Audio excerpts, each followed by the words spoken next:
एक मिनट में भगवान को बैठ करके देखो, ना कि माया को। ये अभ्यास साधक को करना है। कभी भी कहीं भी आते जाते हैं, उठते बैठते हैं, देखते हैं, तो तुमने क्या देखा? आंखें अभी भी माया देख कर आती हैं या भगवान देख करके आती हैं? अभ्यास तो रोज गुरु करा रहा है। संत वाली दृष्टि बनी तुम्हारी कि है ही भगवान, सब भगवान ही करता है।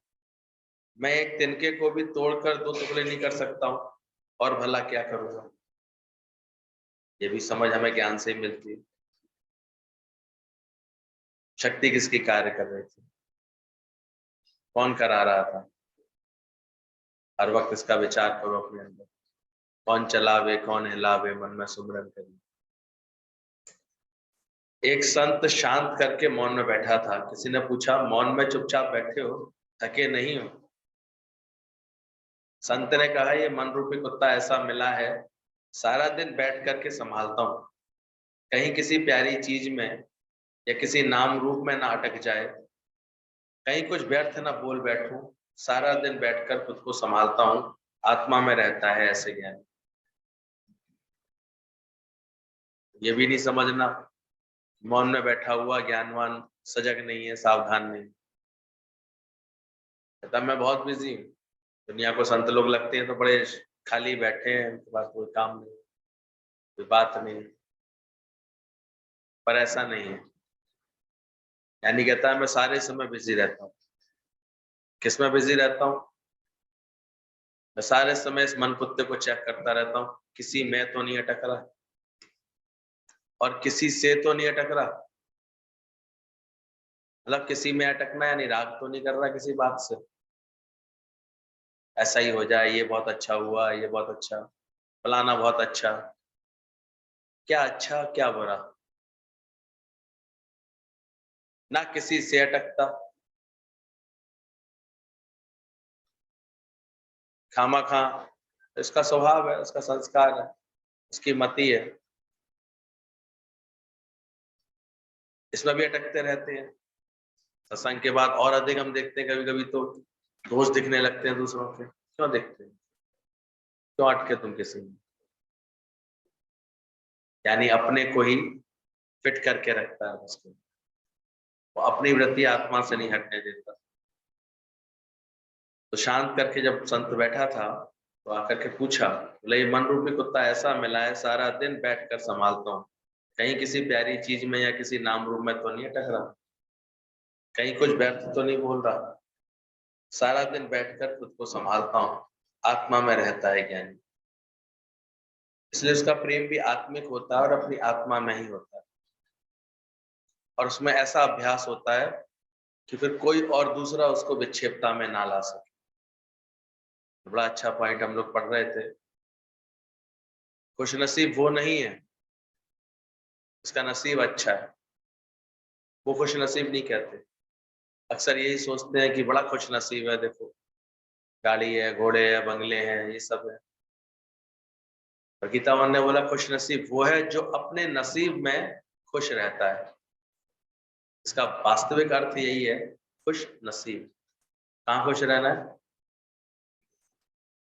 जो नसीब से बात बन के आई है, जो बात बन के आई प्रारब्ध से, उसमें खुश हो, पूछो अपने आप से।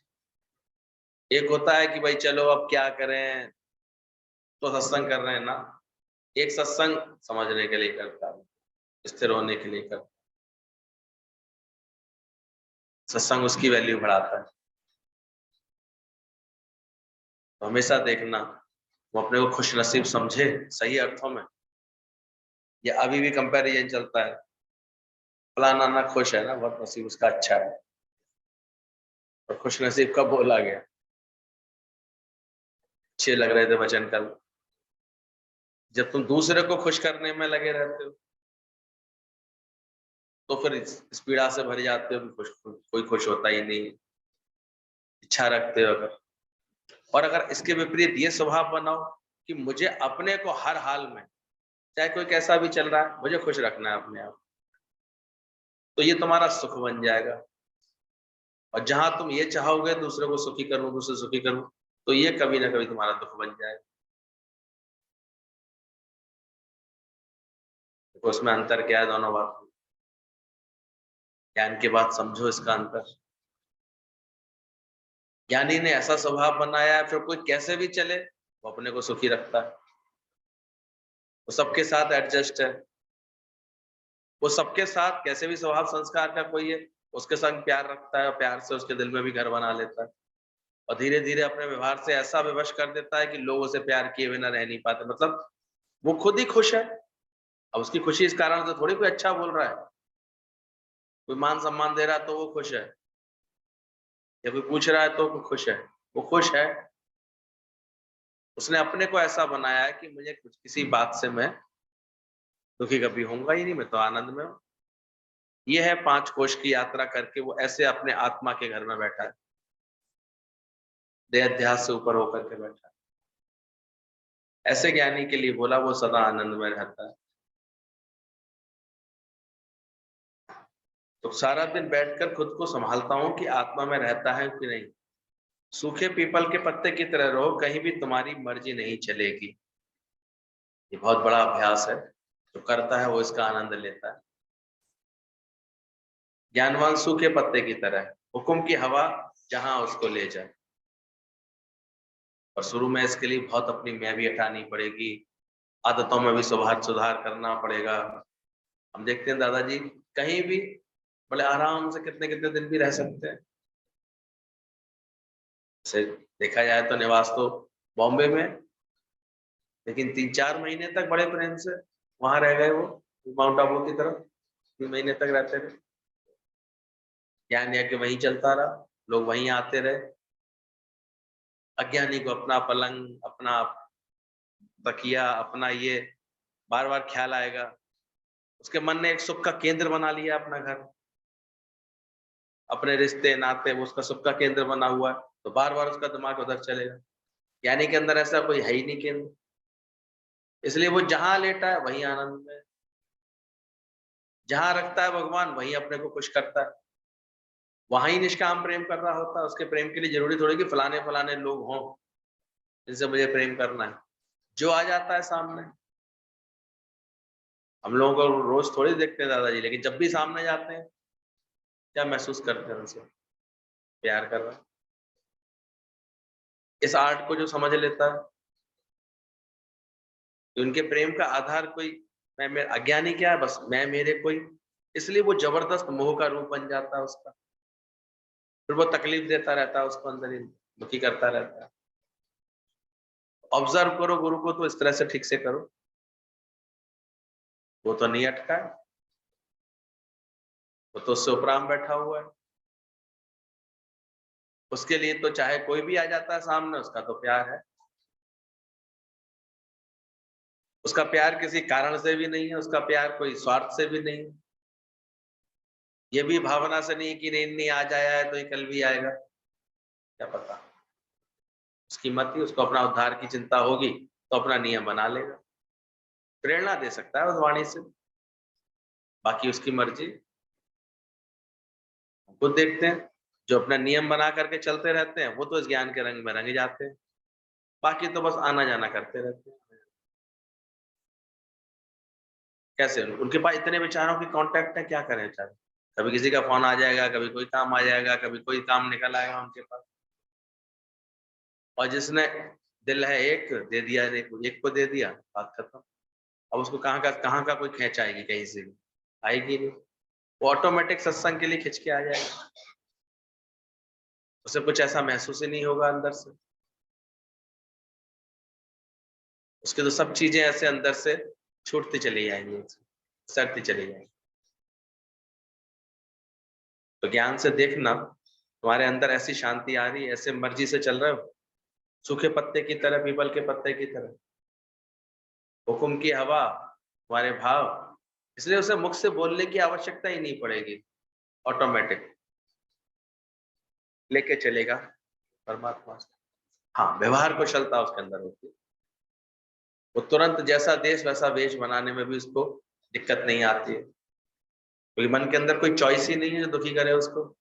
ऐसा होना चाहिए, ये चॉइस होती है। ऐसा होएगा तो हम सुखी रहेंगे, नहीं हुआ तो दुखी हो जाओ।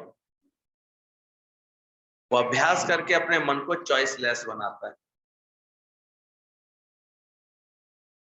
ये तो कोई ना कोई चॉइस रख करके कि ऐसा हो, ऐसा बने, ये बात ऐसे हो, वो अंदर ही अंदर उसको परेशान कर देती, अज्ञानी अज्ञानी बना देती है। अज्ञानी के मन सदा आनंद। दूसरा, उसके अंदर वैराग्य भाव अंदर में हर वक्त जागृत रहता है, तो कदाचित उसका मन बाहर से कहीं से सुख लेता हुआ महसूस ही नहीं होता उसको कि कोई बाहर मुझे सुख मिलेगा। कहाँ है बाहर सुख? सुख तो मेरे भीतर है, सुख तो मेरी आत्मा में है। ये तो ठंडी आहे बढ़ता रहेगा। नहीं, अपने को कोई अगर किसी का स्वभाव संस्कार अच्छा मिला है तो दूसरे जिसके अच्छे होंगे वहां पर उन्हें देख करके ऐसे खामा खा आहे भरेगा। देखो, कोई सुख बाहर समझ रहा है ना, वो अपनी आत्मा में सुख समझता है। अब किस बात से परेशान हो, किस बात से दुखी?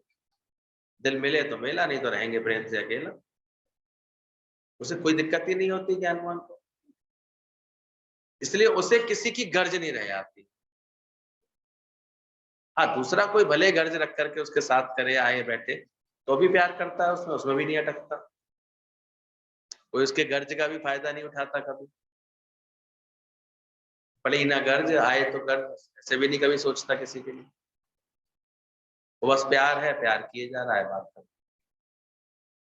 पर अपने अंदर चेक कर लेता है, मेरे को तो किसी से मुझे गर्ज ना और सहारों की। अंदर से उसने अभ्यास कर लिया, बन बन के सहारे टूट, ये रस्म पुरानी है। तो ऐसे सूखे पत्ते की तरह ब्रह्मज्ञानी का जीवन ऑब्जर्व करो, बिल्कुल सूखे पत्ते, जहां हुक्म की हवा।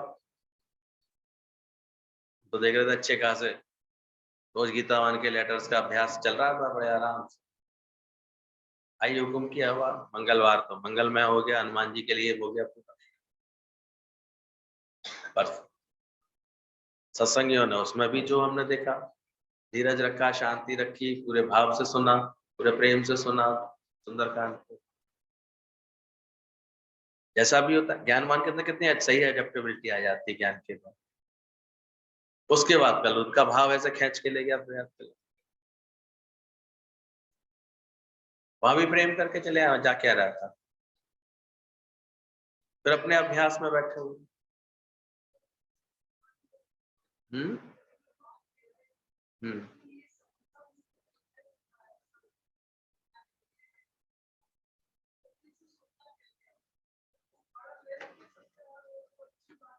हम्म हम्म।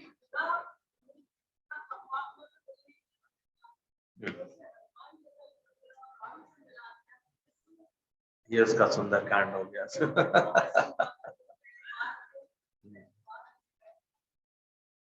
अच्छा लग रहा था। शास्त्रों में भी इतनी प्रेरणादायक प्रसंग है, सब बातें हैं। सही है, ये बात तो और किसी ने तो देखी नहीं। तो केवल विभीषण को कैसे मिलते वो, या हनुमान जी अगर नहीं मिल के आते, विभीषण को नहीं ढूंढ के लाते। और पूरे सुंदरकांड में पूरा प्रसंग है, बाद में लास्ट में विभीषण खुद जब आए हैं शरण में, वहां तक का पूरा प्रसंग है। मैं तो देख रहा हूँ गजब है तुलसीदास जी।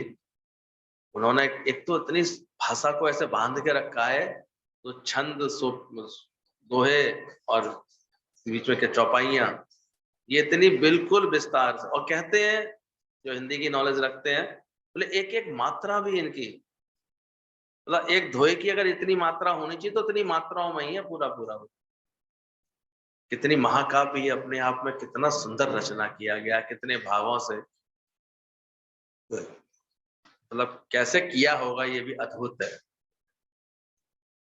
हर एक की बिल्कुल उतनी उतनी संख्या, पहले किसी ने बताई थी 56 या इतनी मात्राएं होती है, इतनी मात्रा हर एक उसमें है। अगर वो चौपाई है तो, दोहा है तो, सब में फिक्स है उसका, उसी लय में उसको गाया जा सकता है। और उसके अलावा थोड़े से ही सुंदर कांड में मैं देख रहा था, हनुमान जी से मिलने के साथ साथ उनको बस सीता की खोज के लिए भेजने के बाद से लेकर के यहाँ तक कि युद्ध की स्थिति शुरू हो चुकी थी, राम उसके किनारे आ भी गए। इतने बड़े घटनाक्रम को उन्होंने 60 दोहों के बीच में ऐसे बांध दिया उन्होंने। भक्ति से भरा हुआ पूरा अध्याय इसको बांध दिया और शरणागति भी दिलवा दी विभीषण को सुंदर तरीके से। हर एक दिव्यता से भरे हुए होते हैं ऐसे लोग। कहाँ से कहते थे तुलसीदास जी, बस अंदर में उनके सिमरन में रहते थे, प्रभु राम की भक्ति ऐसी थी उनके अंदर में, अपने आप भगवान ने उनसे ये कार्य कराया, निकलते गए उनके अंदर से ऐसे सुंदर वचन निकलते चले गए। ऐसा नमन करने योग्य है ये सारा कार्य। कोई भी है, देखो आज 7-8 साल पहले संकल्प लिया योग के लिए, तो कल मोदी जी की जो स्थिति देख रहे थे, 180 देशों के प्रतिनिधि के साथ यूएन में जाकर के, सर्वोच्च संस्था है जो भारत मतलब जो विश्व की, जहाँ सारे देश एक मत होते हैं बैठ करके, सबसे ऊंची, वहां जाकर के उन्होंने योग का अपना संकल्प का ही तो शक्ति है सारी, कार्य की तो महिमा है सारी। और नियमित अपने जीवन को, शरीर को इस योग से जोड़ा हुआ है, तब ऐसा कर पाए, वरना हर कोई नहीं कर पाए। इसलिए अगर हम नियमित सत्संग करते हैं, इसकी बड़ी महिमा हो जाती है। ये गुरुजनों के जीवन है क्या, एक नियमित सत्संग का ही एक सुंदर एक परिणाम है। समय समय पर ये सहज मेले लगते रहते, ज्ञानी के मन सदा आनंद। तो सूखे पीपल पत्ते की तरह रहो, कुछ भी तुम्हारी मर्जी नहीं चलेगी। ध्यान, करन करावन आपे आप, उसे कहाँ रखना है, कहाँ भेजना है, ठीक है। भले ही अंदर में अभी जगत सत्य है तो आ जाते हैं संकल्प विकल्प, लेकिन फिर भी ये ज्ञान याद रखो, हुकुम परमात्मा, मर्जी विधाता की, और साकार गुरु है अगर सामने तो और अधिक निश्चित है। वो जैसा कह देंगे वैसा हो जाए, वो जैसा चाहेंगे वैसा हो जाए। तो मन ना चलना, स्थिर ठाव होकर के बैठना, सेवा समर्पण में होकर के बैठना हमेशा, ये जब गुण आ जाते हैं अंदर में तो जीवन में सुकून आ जाता है। बोले रावण को 10 सिर थे, ऐसे ही तुम्हारे पास भी 10 इंद्रियां हैं, उनका अहंकार है, 10 इंद्रियां हैं, उनका अहंकार है कि मैंने किया, मैंने देखा, मैंने सब किया। तो तुम भी रावण कंस से अच्छे थोड़ी। कहाँ से गीता भगवान सावधानी देना चाहते, रावण की तरह 10 सिर होना, 10 सिर होंगे तभी तो रावण कहेंगे नहीं। ये 10 इंद्रियों का अपना अपना जो अहंकार है, ये तो जुड़ा हुआ है तुम्हारे साथ। जो अचानक ही तुम्हें लगता है मैंने देखा, मैंने बोला, मैं गया, मैं आया, मैं लग गई सबके आगे, 10 सिल वाला रावण होने की जरूरत थोड़ी है। ये 10 इंद्रियां भी तो अहंकार कर रहे हैं, ये भी किसी रावण से कम तो नहीं। अस्पताल में जाकर पढ़ोगे तो वहां भी घर के ख्याल चलेंगे। अगर घर बैठ करके सारा दिन कुर्सी मेज झाड़ते होंगे, सफाइयां करते होंगे, बच्चों से बकबक करते होंगे, तो अवश्य ही वासना में भटकते रहोगे, मरोगे तो जाओगे सीधे नरक में, जन्म मरण। अब क्या समझाना चाहते हैं गीता भगवान, समझो। हम इन सब बातों को हम बड़ा सहज समझते हैं, ज्ञानी कितना सावधान होता है इन सब। अज्ञानी के तो काम ही नहीं खत्म होते, क्या सिंहासन लगाए उसके लिए, आएंगे ही नहीं कभी उसके, उसको फुर्सत ही नहीं मिलेगी। उसी समय कोई संकल्प ऐसे आएगा, उसी समय कुछ दिखाई देगा, प्रेम ही नहीं जुड़ेगा इतना अंदर से, क्या किया जाए। गुरु के पास भी कोई प्रेम से जुड़ा होता, वो आ पाता, हर एक थोड़ी आ पाता। कहाँ से सुन पाएगा। दादा से इतने लोगों ने लाभ लिया, परिवार वाले नहीं समझ पाए, तो गीता भगवान निकले थोड़ा सा, कहाँ समझ पाते। तो प्रेम रखते हैं वो लाभ लेके चले जाते, वो ज्ञान लेके चले जाते हैं। समझे तो सही इस बात को कि अस्पताल में जाके पढ़ोगे, वहां भी घर के ख्याल चलेंगे। ये देखो, प्रैक्टिस करो, कभी अस्पताल जाते ही होगे, कोई मौका लगता ही है, एक आध दिन कहीं इधर उधर हो जाता है तो अभी घर के कितने ख्याल चलते हैं, कितना दिमाग चलता है, कहाँ से शांति आएगी। शांति है नहीं, शांति के लिए कोई उपाय है नहीं, जगत में ही सारे समय जूझना है, तो फिर भगवान क्या करे। यहाँ पर कुछ ऐसा सिस्टम उसने बनाए हुए मस्तिष्क में, अचानक ही जब जगत में तुम बहुत ज्यादा उलझते हो, बहुत सोचते हो, एकदम तुम्हारा बीपी बढ़ा देता है किसी को, उससे फिर तरह तरह के रोग डेवलप होते रहते। तो अभ्यास किया तुमने जगत मिथ्या है, रखा अपने दिल और दिमाग को इस मिथ्या भाव के साथ संसार में, सत्य समझ के चलते रहोगे तो कभी भी कोई बात आएगी तुम्हारे अंदर, ऐसे ग्राफ ऊपर नीचे होता रहेगा ऐसे अंदर, अब ये ठीक है अब ये ठीक नहीं है, चलते रहोगे, क्या कर सकता है कोई। हम तो देखते हैं सत्संग से केवल एक जुड़न ही होती है, तो भाव ही होता है, तो अपने को कंट्रोल कर ले आता है तुरंत। धीरे धीरे अपनी मन स्थिति ऐसी कोई फालतू की तरंगे होती नहीं है, इसके अंदर विचार आते नहीं, थॉटलेस, जैसे जैसे ईगोलेस गुरु बनाता जाता है, अब थॉटलेस होते जाते, शांत होते जाते। नहीं तो कितना है आजकल, तो एक बार गलती से चले जाओ बस डॉक्टर के पास, लाखों तो पहले खर्च करने पड़ते, और लाखों की चिंता में परेशानी बना लेते हैं। फायदा क्या होता है, नुकसान पे नुकसान दिखता है, हर तरह की बात बिगड़ती नजर आती। आ जाए अगर समझ तो सत्संग से इतना हम अपना मन लगा के रखें, चलो दूसरे के अनुभव से दूसरे ही समझ लें इस बात को कि हम इतना जगत को क्यों सत्य समझ रहे हैं, क्यों घटनाओं को, बातों को, व्यवहारों को सत्य समझ। सबका अपना अपना स्वभाव है, अपना अपना खेल है सब। बोला नहीं तो अगर नहीं बातें बदली, तुमने बच्चों से बकबक करते रहोगे तो उनकी वासना भटकते रहोगे। दुनिया के पदार्थ तुम्हें नहीं संभालते, पर तुम इन्हें संभालते हो। कभी देखा करो, कोई पदार्थ नहीं कहता मुझे तुम में आसक्ति हो गई, पर तुम्हें आसक्ति हो जाती है, तुम संभालते रहते, बिगड़ नहीं जाए, ऐसा नहीं हो जाए, खराब नहीं हो जाए, ऐसा कर। दिन भर काम किसमें चला जाता है, बिना ज्ञान के पहले करते क्या रहते। ये तो शुक्र है गुरु का, तो सुबह ही सुबह वो खींच करके 2 घंटे परमात्मा से जोड़ के बैठा देता है। नहीं तो देखो मन तो ऐसा है, इसको वही गलियां नापने की आदत होती रहती, घूमता रहता है। तो ध्यान रखना, दुनिया के पदार्थ तुम्हें नहीं संभालते, पर तुम उन्हें संभालते हो। माया भी मांगोगे तो यह भी बोझ होकर तुम्हारे सिर पर गिरेगी। ईश्वर इच्छा पर नहीं चलते हो, यदि अपनी एक भी इच्छा करोगे तो दुखी होकर के मरोगे, एक इच्छा भी तुम्हें मारेगी। इतना गुरु सावधान करता है। इच्छा मात्रम अविद्या, इच्छा की इतनी भी मात्रा है अगर तुम्हारे अंदर, तो वो अविद्या का रूप बन करके वो कब तुम्हारे को, तुम्हारे आत्म भाव को मारती जाएगी, खत्म हो जाएगी। मनुष्य जगत का ही रूप दिखाई देता है। बोला इसमें प्रेम का मतलब ये नहीं किसी को गले लगाना, हाथ लगाना। दुनिया में लोग बड़े एक्सप्रेसिव हो जाते हैं प्रेम को लेकर, सोचते हैं नहीं नहीं नहीं, हाथ लगाएंगे, करेंगे, छुएंगे, हाथ मिलाएंगे, गले से लगाएंगे तभी प्रेम होता। मतलब प्रेम हालत है, सर्व के लिए अंदर में प्यार है, बस यही सच्चा प्रेम। Love is state of mind बोला गया, यानी का बस एक आत्मिक भाव से ही सबसे प्रेम है, आत्मा करके ही जानता है।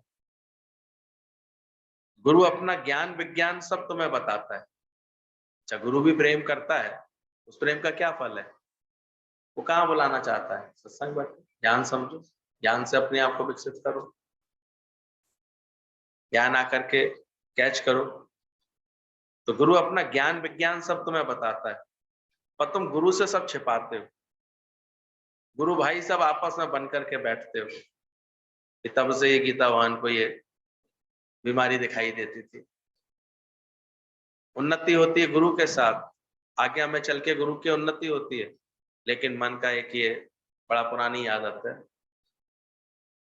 ये देखो अपना पूरा उद्धार किए बिना ही ये ऐसे मन दृढ़ ठग होके बैठ जाता है,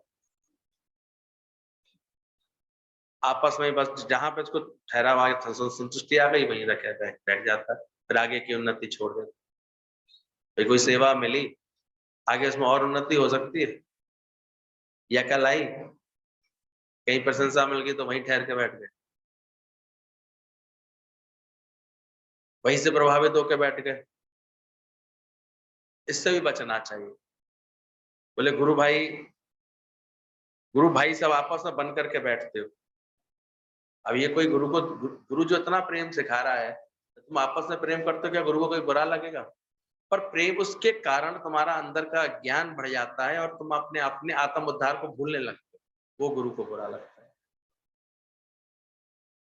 कि जब ऐसे तुम फिर वहीं से एक पंचायत से तो गुरु ने वहां से निकाला रिश्ते नातेदारों की, फिर यहाँ एक बना के बैठ गए, गुरु को जरूर आना है, गुरु को जरूर आना है, जरूर आना है।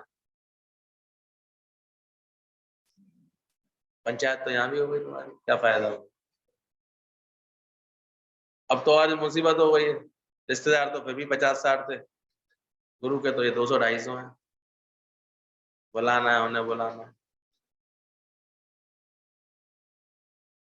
तो ज्ञान के बाद अंदर से निर्लेप न्यारे बनाओ अपने आप। कभी किसी भाव से, प्रेम से, संकल्प से कुछ हुआ भी, नेक्स्ट डे उसका चिंतन भी नहीं आया तुम्हारे अंदर। तो ये वही जो राम रच राख, ख्याल भी ना चले किसने किया, क्या किया, यानी को ख्याल भी नहीं उसका। होना था, हो गया, खत्म बात। यानी इतना अंदर से असंग। अज्ञानी हाथ जोड़ रहा है और सब ठीक है, अच्छा हुआ, सुनना चाहता है, सब बताएं, मेरी तारीफ करें, तो कह के तो जाए सब अच्छा हुआ। खुद ही अपने मन से, अपने अंदर के अज्ञान को पहचान लिया फिर उसने, ये क्या सुनना चाहता है। तो राजा ने, गुरु ने इतना अच्छा उसे तत्व ज्ञान दिया, ब्रह्म ज्ञान दिया, लेकिन उसके अंदर से राजसी अहंकार जा नहीं रहा था। अब राजा था, बड़े बड़े आयोजन करने में उसे मजा आता था। एक दिन उसने सबका भंडारा किया, भोग लगवाया, सबको बुलाया, सब साधु संतों को भी बुलाया, गुरु भी उसमें आया, गुरु को भी भोजन कराया। भोजन कराने के बाद वो, गुरु जी सब ठीक करो। बोले मैं ठीक था कब नहीं। बोले गुरु जी तृप्ति रहे तृप्त हुए, तो भोजन करने के बाद पूछता है, बोले मैं अतृप्त कब था। गुरु रहता था आत्मा में, वो हमेशा आत्मा की ही बात समझता था, आत्मा की बात करता।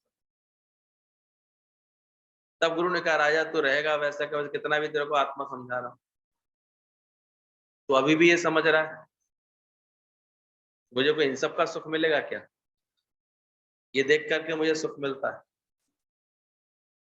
मेरा आत्मा का सिंहासन तो इतना अडोल है, इसलिए हर हाल में ब्रह्मज्ञानी को आनंद है। लोग समझते थे पार्टी हुई थी ना इसलिए मजा आया, वो पार्टी में किसका आनंद, वो तो कैटरिंग वालों को आनंद होता है थोड़े समय के लिए, तो करके याद। इसलिए ध्यान रखना, ज्ञान के बाद प्रेम ये नहीं है। गुरु अपना ज्ञान विज्ञान सब तुम्हें बताता है, पर तुम गुरु से सब छिपाते हो, ये भी समझो। आज जितनी उदारता से गुरु एक एक ज्ञान विज्ञान को हमें सिखा रहा है, समझा रहा है, एक एक पंचकोश यात्रा हमारी धीरे धीरे उपरामता में लाता है हमको, पर हम क्या इतने सच्चे हैं गुरु से। हम अभी भी न जाने कितनी बातें, वो भी अपने मन की, मन के दोष होते हैं, मन के विकार होते हैं, उन्हें छुपाए छुपाए रखते हैं और बड़े ऊपर से सियाने बन करके चलते रहते हैं।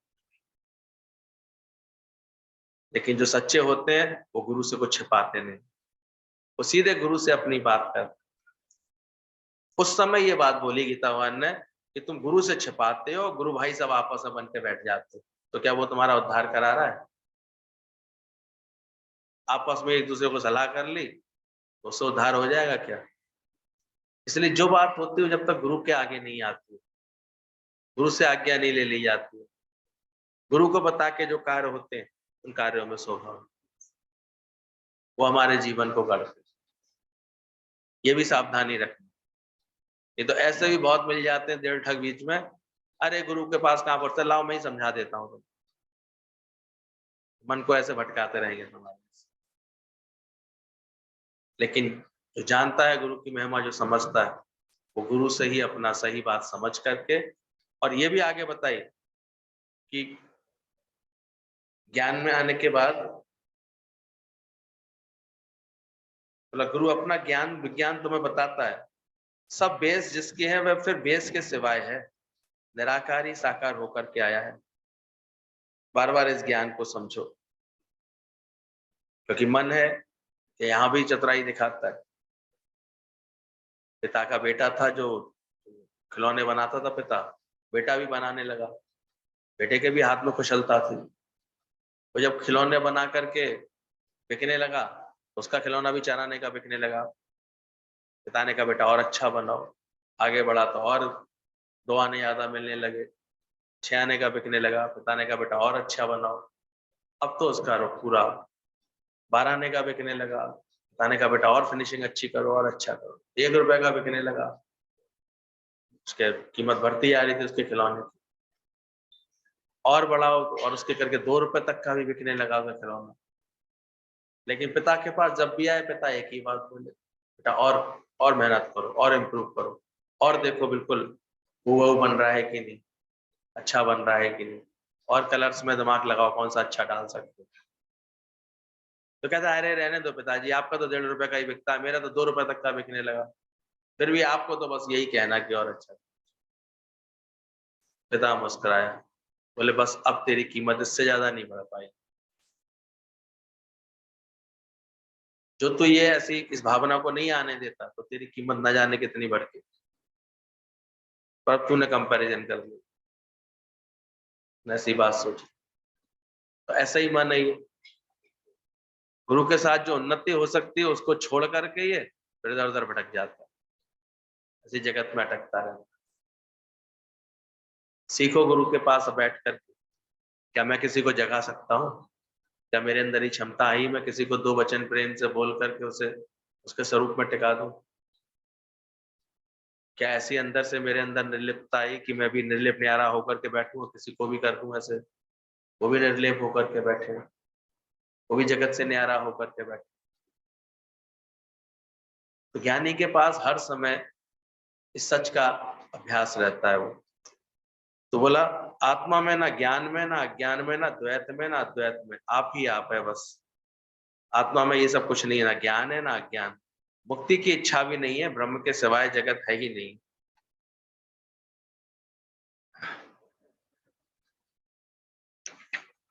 बोला मैं फलाना हूँ, ये जिसे खबर है। मतलब बच्चा जैसे सोने के खिलौना मिट्टी में छोड़ देता है, ऐसे ही ज्ञानी भी है। किसी भी पदार्थ से खेलता है, फिर अगर उसकी बात उसको छूट जाए तो फिर उसकी ओर देखता भी नहीं है। कोई अभ्यास किया है तुमने? इसलिए बोला हीरा पहनने का भी अधिकार उसको है, खो जाने पर नाली में हाथ ना डाले। ज्ञानी ऐसी वृत्ति बनाता है, कुछ भी छूटे, कुछ भी जाए, कुछ भी बिगड़े, तो उसका मन नहीं जाता उससे। बच्चा जैसे सोने का खिलौना मिट्टी में छोड़ देता है, तो ऐसी जिसकी वासनाएं मर गई हैं, वो संसार को देखते हुए भी नहीं देखता। सुखों को मिथ्या समझो तो वासना का त्याग भी हो जाएगा। ये अंदर से वृत्ति बनती है ज्ञान के बाद। क्या मांगो कछु थिर ना रहे।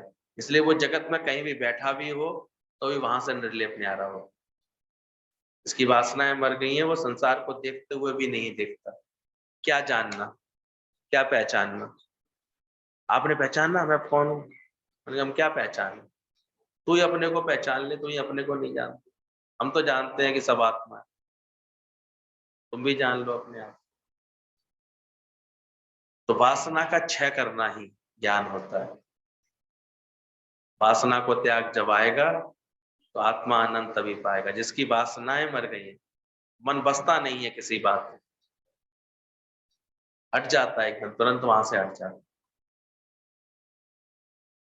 इसलिए धीरे धीरे ज्ञानवान के लिए बोला आंख नाक मुख मूंद के शांत है अंदर से। तो संसार को देखते हुए भी जैसे नहीं देखता है, सुखों को मिथ्या समझो तो वासना का भी त्याग हो जाएगा, वासना का त्याग भी हो जाएगा। जैसे बच्चा सोने के का खिलौना मिट्टी में छोड़ देता है, ऐसे ही ज्ञानी भी है, किसी भी पदार्थ से खेलता है, फिर अगर उससे छूट जाए तो फिर उसकी ओर वो देखता भी नहीं है, याद भी नहीं। ऐसी इसकी सरल, अगर कोई चीज चली जाती है, ध्यान भी नहीं। कल तक किसी के साथ था, बड़े प्रेम से रह रहा था, हम लोगों ने देखा सामने ही आदर्श नारायणी भगवान का। दोनों बहनें इतना साथ, इतने लंबे समय से ज्ञान का अभ्यास, दादा की शरण, दादा की सेवा से जुड़े हुए हमेशा, इतना अच्छा ज्ञान का साथ किया और हमेशा साथ साथ आते थे लखनऊ।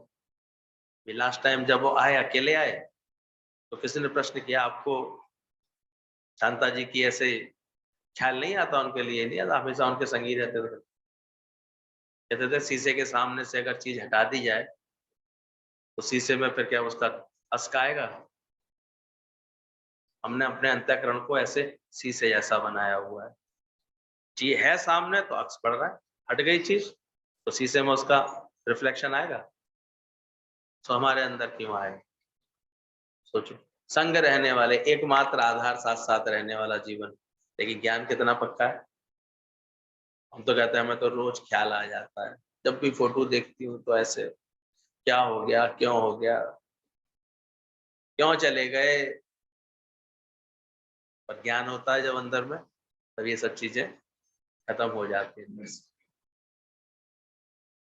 ये तो ये सब चीजें कमजोर बनाती हैं ज्ञानी, अज्ञान के कारण कमजोर बनाती है। ज्ञानी से कुछ भी छूट जाए उससे कोई फर्क नहीं पड़ता है। मैं फलाना हूं ये जैसे खबर है, भाई यदि कुछ नहीं करता है तो भी करता है। आत्मा का कौन सी परहेज करे, किससे भय करे, क्योंकि उसके लिए दूसरा है ही नहीं जिससे सावधान रहे। पर ऋषि मुनि स्त्री से, धन से, विषयों से दूर रहने के लिए यत्न करते हैं, वे गिरते भी हैं, पर वहां भगवान नहीं देखते। भगवान देखने के सिवाय कभी भी भूल हो जाएगी तुमसे। शरीर को प्रारब्ध पर छोड़ दो, यदि अपनी इच्छा है तो फिर दुखी सुखी होगे। अब आत्माकार कौन सी परहेज करे, दोनों में अंतर समझना। लोग साधु सन्यासी तो छोड़ के जाते हैं, परहेज करके रहते हैं, तो वो कभी भी इनमें गिर सकते हैं। आत्माकार देखता ही ब्रह्म में, तो परहेज किसको करे, छोड़े किसे और पकड़े क्या? जो अध्यात्म का, अद्वैत का मूल मंत्र है, उसमें ना पकड़ है ना छोड़ना, क्योंकि पहले ही मिथ्या जान लिया, पहले ही आत्मा करके जान लिया। अज्ञानी उसको सत्य समझ रहा है, स्त्री सत्य है, धन सत्य है, पुत्र सत्य है, ये सब सत्य। फिर उसलिए छोड़ने की बात सोच रहा है उसको, इसमें तो ममता चली आती है, आसक्ति चली आती है, वासना आती है, इसलिए छोड़ो। ज्ञानी इतना अपने ज्ञान के कार्य में इतना इतना लग जाता है कि ऑटोमेटिक सब छूटा हुआ सा रहता है उसे कुछ लेना देना नहीं होता। तो आत्माकार कौन सी परहेज करे, किससे भय करे, क्योंकि उसके लिए दूसरा है ही नहीं जिससे सावधान रहे वो। इस ऋषि मुनि स्त्री से, धन से, विषयों से दूर रहने का यत्न करते हैं, वे गिरते हैं और वहां भगवान नहीं देखते। भगवान देखने के सिवाय कभी भी भूल हो जाएगी, ध्यान रखना से। इसलिए हर वक्त कौन सा अभ्यास बढ़ा दो, है ही भगवान, है ही भगवान, है ही भगवान। अब ये तुम देखो, तुम कितनी कितनी देर अभी भी मन को इस भाव से दूर रखते हो। फिर देह देख करके, कर्म देख करके, बातें देख करके, मन चला करके, अपना आनंद गंवा करके, अपनी मौज गंवा करके बैठते हो। जबकि बोला गया ज्ञानी के मन सदा, क्योंकि उसने इस वासना को अंदर से निकाला है। सारी उम्र स्त्री पुरुष साथ रहते हैं तो भी एक दूसरे के स्वभाव से वाकिफ नहीं होते। अज्ञानियों की तो ये स्थिति, पूरी उम्र झगड़ते झगड़ते निकल आती है, एक दूसरे को सुधारने में निकल जाती है, क्रोध करते रहते हैं। शांति और मौन दोनों को ही नहीं है, तो सबका अपना अपना स्वभाव। उन्हें दिन भर फैशन करने से फुर्सत नहीं है। पुरुष को देख, काली पैंट सफेद बरसाती बहुत है, फर्क नहीं होता। खामा खा एक दूसरे में स्वभाव में अटकते रहते हैं, बोलते रहते हैं, टोकते रहते हैं, पहचान नहीं पाते कि एक दूसरे को क्यों सुधार रहे हो। और यही अशांति का कारण बनता है घर घर में आकर। कोई बिरला घर ऐसा मिलेगा जहां सब एक दूसरे से तृप्त है, संतुष्ट, और ज्ञान के बाद ही संभव हो पाता है, ये होता ही। खुश हैं सब, शांति। किसी को भी किसी को बदलने की किसी को चिंता नहीं है, इच्छा नहीं हो रही, क्यों बदल, सही है, बहुत अच्छा है, क्यों बोले, क्यों टोके। शांति मौन दोनों को ही नहीं है। ज्ञान से सहज ही मौन आ जाती है। एक बार अपना मौत करने से हमेशा के लिए अमर हो जाते हो। अब मुर्दे को कौन मारेगा? जिस क्षण तुम्हारा अहंकार मुर्दा हो जाएगा, मिट जाएगा। मुर्दे को कौन मारेगा? तो कौन तुमको कुछ बोलेगा? क्या बोलेगा? अंदर इतनी शांति हो जाती है अंदर। आत्मज्ञानी अपने आप में मस्त है, वह अपने आप के साथ रहता है, ना कि दूसरे के साथ। जिससे भी मिलो वहां अपना आप देखो। खुदी वाले में खुदा राज्य नहीं कर सकता है, पर जिसे खुदी नहीं है उसके पास खुदा है ही नहीं, है ही है। तो खुदी और खुदा दोनों एक साथ नहीं रहते, ये भी अभ्यास करो कि अगर अंदर में खुदी है तो खुदा साथ नहीं रहेगा। इसलिए बोला योगी हृदय निवास और भोगी हृदय उदास।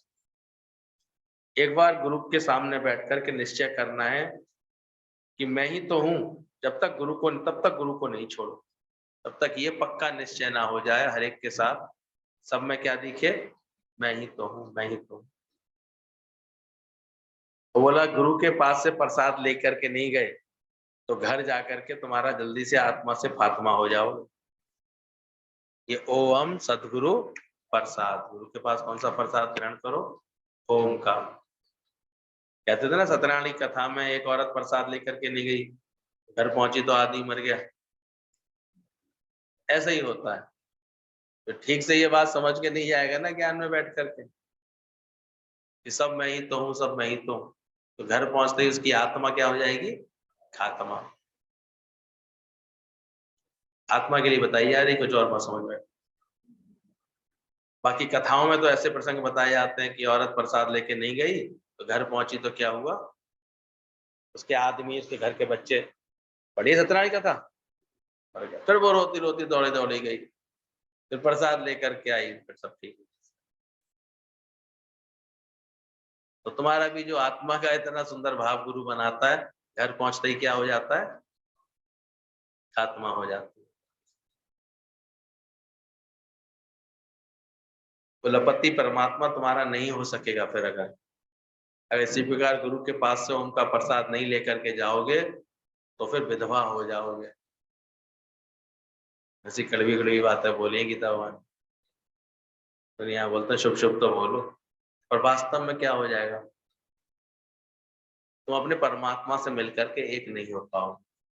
ये विधवापन नहीं कभी बुरा लगता कि हाय हम विधवा हैं। रना ते आंकिए जिन विसरा करता। साहब बोला दादा मोहन ने, रना वो नहीं है, नानक देव बोल के गए, विधवाएं वो नहीं है जिनके पति मर गए हैं। वास्तविक विधवाएं वो हैं जो परमात्मा को भूले हुए हैं, जो अपने स्वरूप को नहीं जानते। तो इस एंगल से सोचो कौन विधवा बैठा है यहाँ पे। उसने जान लिया है वो सतवा सदवा है केवल। और भी आगे गीता ने बड़ा स्ट्रांगली ये बात बोली है, व्यवहारिक बातें गुरु के पास लेकर के नहीं आओ, समझो चारों तरफ से ज्ञान को समझो। कस खा करके भी बंधन काट करके जाओ।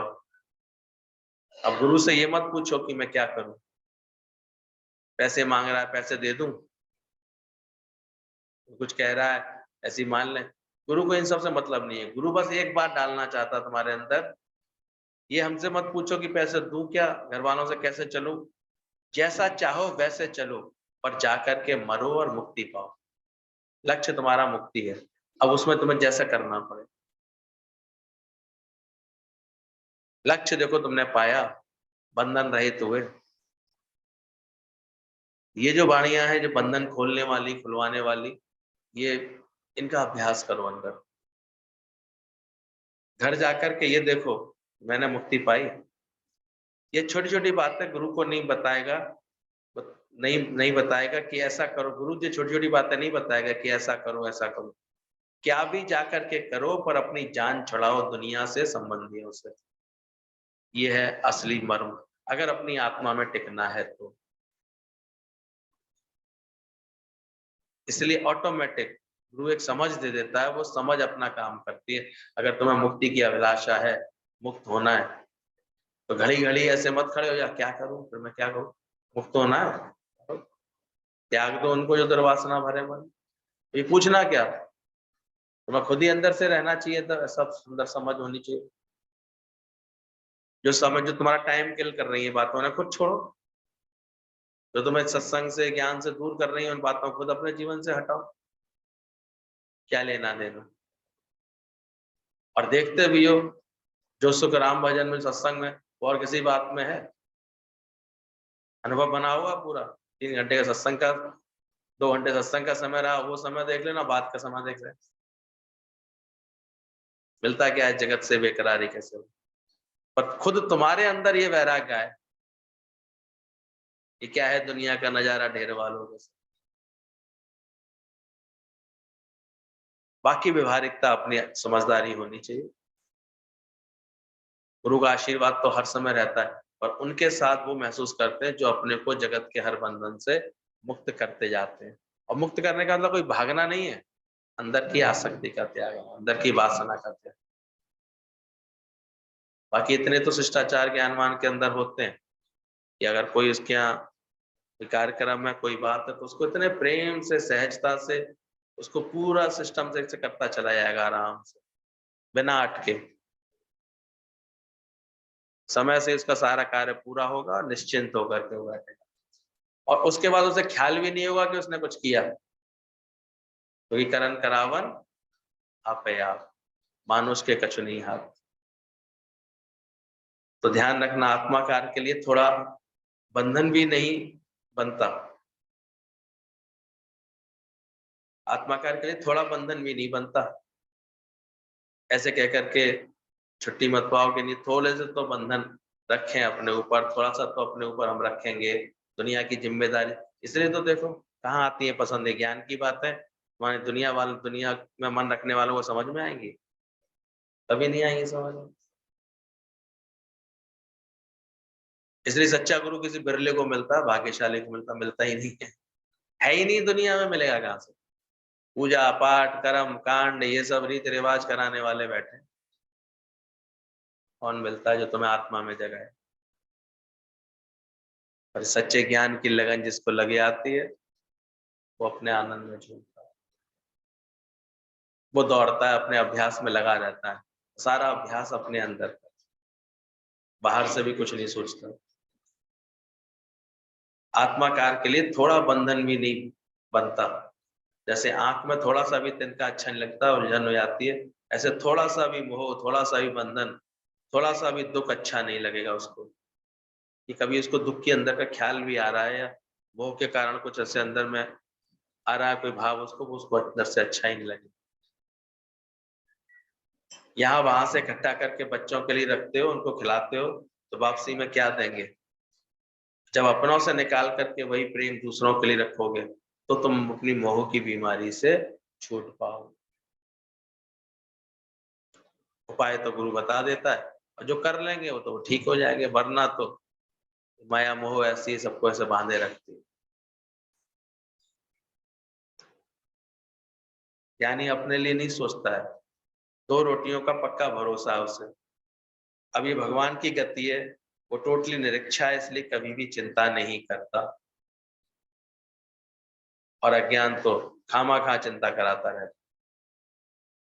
और गुरु के दर पे तो ऐसे सदा व्रत चलते देखे, ऐसे भंडारे लगते देखे, ऐसे काम ऑटोमेटिक परमात्मा कराता है। किसी बेकार में भ्रम में क्यों रहो बेकार। आनंद उन्हीं को है जो माया और मोह के त्याग में ही आनंद है। चील ने मांस का टुकड़ा छोड़ा,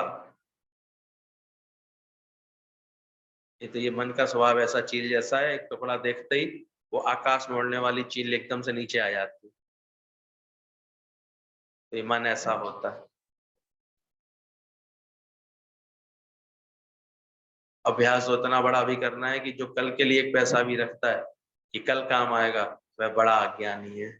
सोचो, संत कितने निरपेक्ष हो जाते हैं, ज्ञानी लोग कितने कल की कल देखें, इतना अंदर से छूटे हुए होते हैं। जिस दिन सब छोड़ दोगे उस दिन से तुम मेहमान हो जाओ। और दादा के जीवन में आए ये बात। कहते थे जिसको मुझे ले आने होगा वो पैसे अपनी जेब में खुद रखेगा। कितने नॉन पॉजेसिव हो गए अंदर से। गीतावान को चवन्नी अठन्नी का भी भेद नहीं पता था कि इसमें क्या, कौन है कौन चवन्नी। इतना जीवन इस कार्य को करते करते इसमें ऐसा गुम हो जाता है, छूट जाता है सब। कि कल कहाँ से खाएंगे, कल कैसे चलेंगे। ये तो चिंता कब की ज्ञानी की हट जाती है अंदर से, इसलिए वो मेहमान बन के जगत में रहता है। निरीक्षा वाले के लिए पूरी प्रकृति सुलभ है, ऐसा ज्ञान का अभ्यास करने वाले के। एक बुढ़िया आंटी में थैली लेके चलती है, मरते समय आंटी थैली थैली आंटी से जबरदस्ती निकाल लेते हैं। तुम्हारी ऐसी दुर्गति ना हो, इसलिए जीते जी सबको छोड़कर माया रहित होकर के रहो, फिर देखो भगवान कैसे तुम्हारी चिंता करता है।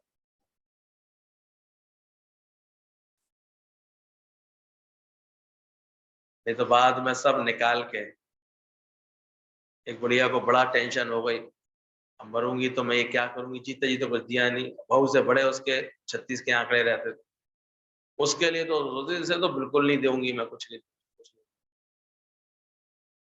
और उसने 8-10 गिन्नियां बना रखी थी,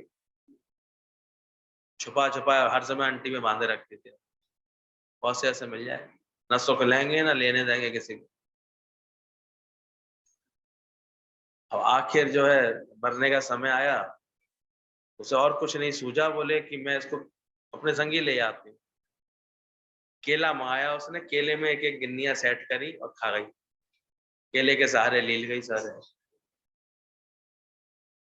कही होंगे उसके साथ, जब बेटा उसका बेटे बहू चुनने गए उसकी अस्थियों को, तो सबरी कहाँ मिल गई, वहीं शमशान में पड़ी मिल गई, लेके जा पाए। पर हाँ जीते जी नहीं, सुख नहीं लेने दिया उसने, मजाल क्या जो कोई सुख ले ले, जीते जी नहीं लेने दिया सुख। मरने के बाद तो फिर छूट ही जाता है इंसान से। तो ध्यान रखना, ऐसी दुर्गति करानी है। और यही होता है, हम देखते हैं, अगर धन को तुमने पकड़ा है और धन को ही महत्व दिया है, तो बाद में केवल धन के लिए तुम्हारे पास आएंगे लोग, अब ढंग से कभी नहीं आएंगे। काय के लिए आएंगे कुछ, जाकर दुनिया में देखो बिना ज्ञान के केवल धन रहता है दिमाग में, चिंतन। फिर बाद में ऐसी स्थिति आती है, धन देते भी हैं अपने वालों को, वो लेते नहीं, वो लेने से कतराते, देते नहीं, मैं नहीं चाहिए, रखो अपना पास। ये स्थिति में ये तो कोई सही समझ से चले, ज्ञान और प्रेम और विवेक से चले, तब कहीं जाके किसी की कदर होती। नहीं तो मिलता क्या है जगत से बेकरारी के से, क्या मिलेगा। जाके देखकर क्या अनुभव लो दुनिया।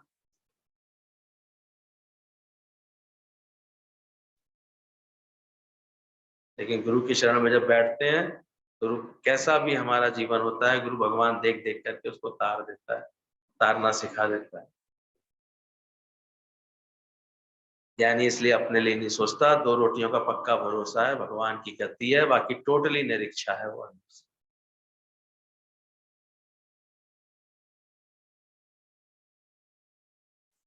कुछ पल्ले पड़ रही हैं आज की बातें, सब ऊपर से जा रही हैं। क्या पल्ले पड़ रही है, क्या पल्ले पड़ रही है।